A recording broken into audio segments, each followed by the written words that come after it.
Ini menjadi kisah teladan untuk kita semua teman-teman sekalian. Mungkin saya ada sedikit cerita mundur. Asiyah dan Firaun. Asiyah ini adalah orang yang memang sejak awal beribadah hanya kepada Allah Subhanahu wa Ta'ala semata. Dan Asiyah tidak mau menikah dengan Firaun.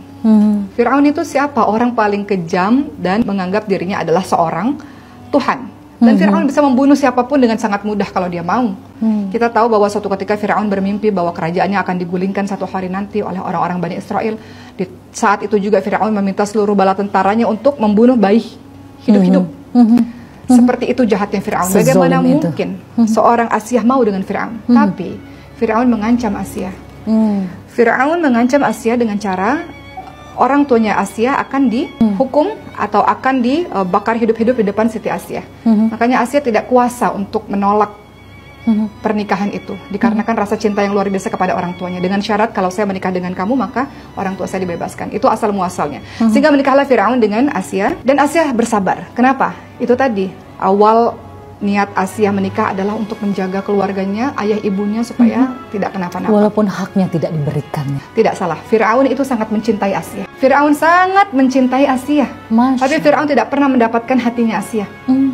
Apa contoh Firaun sangat mencintai Asiyah? Apapun permintaan Asiyah, Firaun ikuti.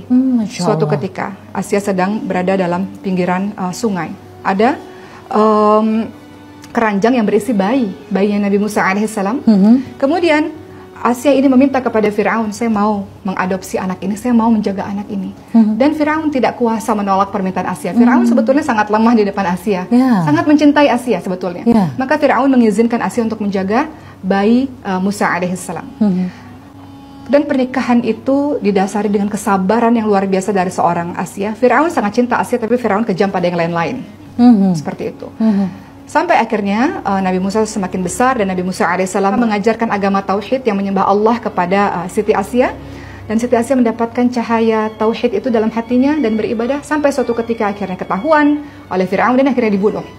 Dibunuhnya dengan cara Siti Asiyah diletakkan di satu tempat ya, di padang pasir yang luas, dan diikat dan kemudian dibunuh.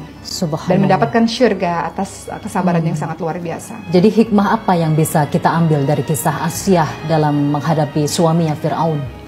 Teman-teman sekalian, suami kita bukan Firaun.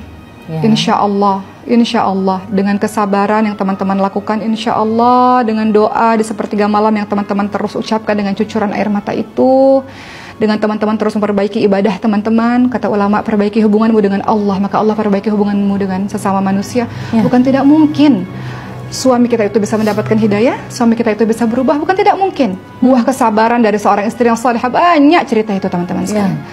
Jadi doakan agar siapapun yang Allah uji pernikahannya, doakan setulus hati, doakan agar Allah SWT tolong dia, ubah dia menjadi lebih baik.